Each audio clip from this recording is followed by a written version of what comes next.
Exercise dan kanser kolorektal. Connection yang ramai tak tahu. Ini topik yang saya suka.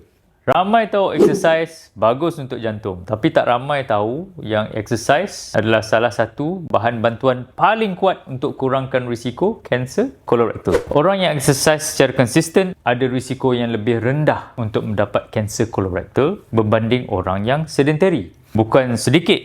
Ini kesan yang signifikan. Ia setanding dengan berhenti smoking dari segi kesan pencegahan. Beberapa mekanisme.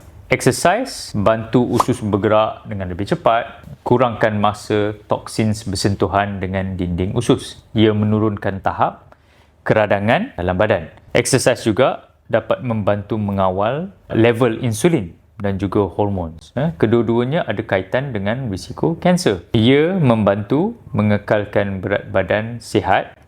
Obesiti adalah faktor risiko utama. So, apa sasaran kita? Sasaran minimum 150 minit. Exercise secara sederhana setiap minggu.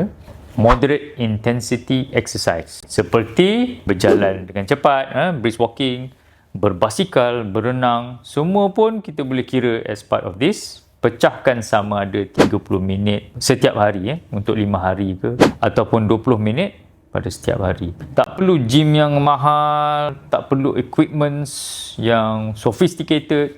Jalan cepat-cepat 30 minit sehari pun secara konsisten adalah permulaan yang cukup. Mula dari benda kecil, konsisten, itu yang berkesan.